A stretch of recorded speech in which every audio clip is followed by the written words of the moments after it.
the show. This is a segment we call Around the National, and there is lots of talk surrounding the Pittsburgh Penguins today. They have fallen out of a playoff spot after a 2-1 loss to the Ottawa Senators last night. Now, to be fair, they fired 49 shots on goal. They did not know that Dylan Ferguson was going to be feeling so Fergalicious that it would drive the Pens loco. That's a Fergie reference for those who don't know. Feisty Fergie. Feisty Fergie was rolling on all cylinders last night, stopping everything, 48 saves, an amazing story. But for the Pittsburgh Penguins, they're like, what do we got to do to beat this guy? They need the 2 points. They don't get it. And now it kind of feels like if the Pittsburgh Penguins end up missing the playoffs here, this will be the first time since Sidney Crosby was a rookie that Pittsburgh has not played in the postseason. Yeah. Look at the end of an era. A little bit. I mean, I think that, like the Washington Capitals, I think that if they both miss or if one of them misses, the Capitals have kind of positioned themselves for next year with some of the moves they've made. The Penguins went in another direction, but I do think because Crosby is still a really high-end player, and Malkin and Letang, I mean, I think they could reposition themselves in the offseason. But the moves they've made, Reader, I mean, when you really look back, it's a second-guesser's delight this season. I mean, they moved Marino out. They moved Matheson out, two younger, talented defensemen who have played well. I mean, Marino has been really good for the Devils. Matheson has been a helpful player for the Montreal Canadiens. He's a great skater. To replace them with older guys that have been dinged up. Last night they played without 4 defensemen, guys that would be in their lineup. Yeah. Well, actually, it didn't really hurt them that last night, though. Yeah, but it's not ideal, right? Yes. It's not ideal. So it's going to be a challenge down the stretch for the Penguins. I'm not going to write them off because I've made that mistake in the past, and it's going to be a fight right to the end of this season. But one thing that also doesn't work in their favor is when you get into the tiebreakers, the Panthers and the Islanders are both, I believe, have 31 regulation wins. The Penguins only have 25. So, like, if in a tie situation, they're out. So, it's going to be a tough run. And Colorado and Dallas, 2 of your former teams, back-to-back on the road Wednesday and Thursday. It's definitely going to be tough. I mean, it's tough for either team. I don't really think you can weigh in on the toughness of any of these teams' schedules. There are no easy games in the National Hockey League. I mean, Ottawa comes in with Dylan Ferguson, and he's almost unbeatable. Yeah. But saying that, teams time catches up with everybody. Yeah. I mean, eventually it's going to happen. This team is going to miss the playoffs. This great run's going to be over. I just don't think it's time for Crosby, Letang, Malkin to be out of the playoffs. So I can't write that group off because those 3 guys alone could go out and they could run off 5 games in a row and have 3 points each in a game and put this team right back into it. Before he got hurt last year in the postseason, I thought Crosby was going to single-handedly beat the Rangers just by himself. That's how good he was when he knew it was time to elevate. So you're right. I mean, those guys know how to do it. It's just a matter of what the teams around them do as well. And, Jackie, you and I have been sitting here all year long, and, Dave, you've been watching as well. I mean, the Pittsburgh Penguins, think of their season. It started off really good. Then they had like an ugly spell where they lost 6 or 7 in a row. Then they got going again. Then they hit the skids again. Yes. I mean, it has been an up and down season for the Pittsburgh Penguins. So they're down right now, but based on what we've seen this season, I listen. Would we be shocked? Could go back up. Would we be shocked if they go into Colorado and into Dallas and win back-to-back nights? I won't be shocked just because that's the way the year has been. I'll be shocked. I'll be shocked. Tell us how you really feel. Colorado, Dallas, back-to-back. That's tough. 2 wins. Yeah. You're not exactly like. But how about? Fire. But how? I wouldn't be shocked if they split that. Yeah, how about Calgary, though, last week going into Minnesota and Dallas on a back-to-back and winning? And those teams have been playing really well. I mean, Minnesota has been on a great run, and Calgary managed to go in and win. So I just, surprised, yes. Shocked, maybe no. I'd still be shocked on that. Okay. Well, I think we're all pretty surprised at the season of one Erik Karlsson, EK65, the best season of his career. He's already won 2 Norrises. Yeah. From an offense standpoint, he is putting up crazy numbers. He's on pace for 100 points right now. Scored 2 goals for the Sharks last night. Went highlight reel. And for me, it's the 66 points at even strength. I believe that's second best in the entire NHL right now, second to Connor McDavid McDavid, but he's got 87 points on the year. The math on that, 75% of his production has come at even strength. Like, that is mind-blowing to me. Really impressive especially with the I love that play right there. I mean, that is nasty. That dirty or what? The fake slap, and then poor Campbell. I mean, Jack Campbell is sitting there wondering what happened there, but a great play. There's a good look at it. And, I mean, that is a high-skill play right there. How does Edmonton leave Erik Karlsson wide open in the slot? I mean, yeah, it's a high-skill play, but I'm like, oh, my gosh, the guys with the best view other than Campbell were the two guys chasing him from behind him. Like, that's remarkable. Yeah.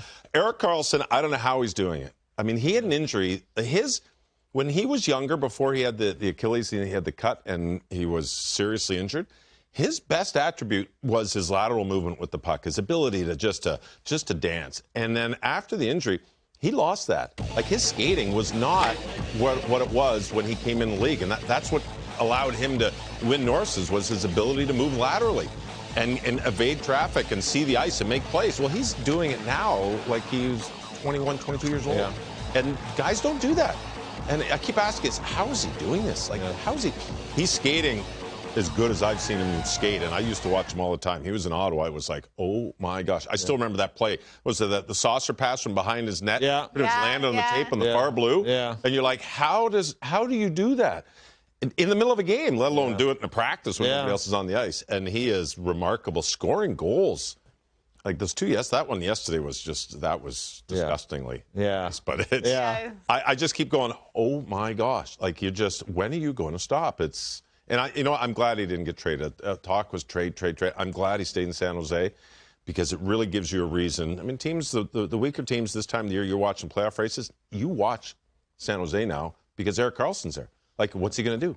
Is he going to get a couple more? Is he going to get to 100? And that was exciting. He's had 87 points. He's got 11 games to go, which, by the way, is the same point that Roman Josi was at last year. He didn't make it to 100. I believe he made it to 96. Brandon, behind the scenes, ace researcher, can confirm. Correct. Awesome. So it is possible he doesn't get there, but if you're a gambling man, you think EK gets to 100? I don't bet against the superstar players ever, because especially when you watch what he did last night, it's going to be challenging. He's got to get 11 points in 13 games. He's on pace to be able to do that, but it's not very easy to do all the time. And San Jose right now, they're rolling guys in and out of their lineup, right? They've got young players coming in.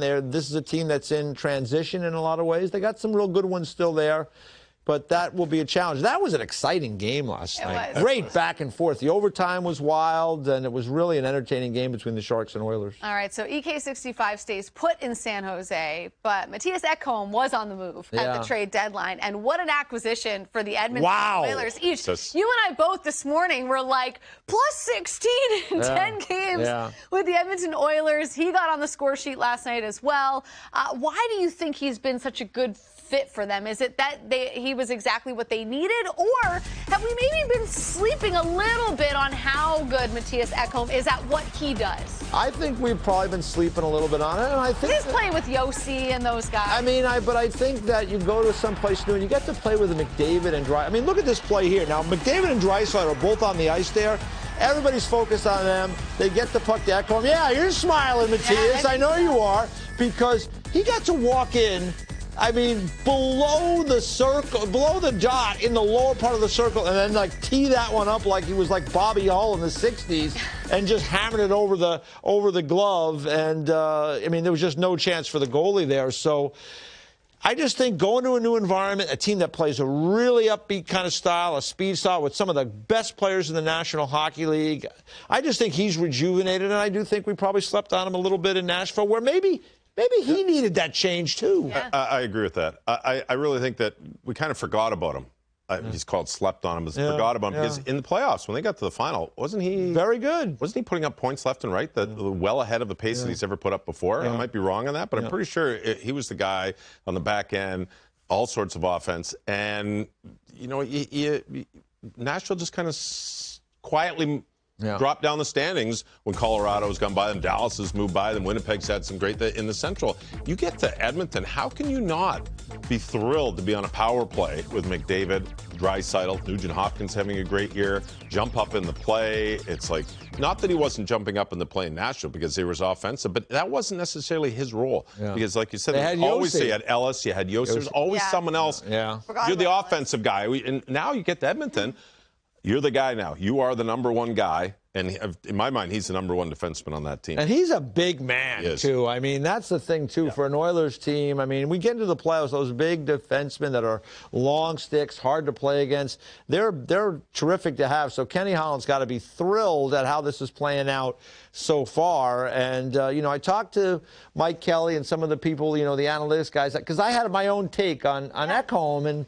And I said, what do the numbers say? And it was interesting. The numbers said, you know what? He's better offensively than you think, and he's not quite as good defensively as you think. So I was interested because I saw it the other way, but it's playing out that he's been fine at both ends of the rink right now. And that plus, I guess we have him at plus 15 in the 10 games. I mean, I don't know, plus 15 in 10 games with a new team.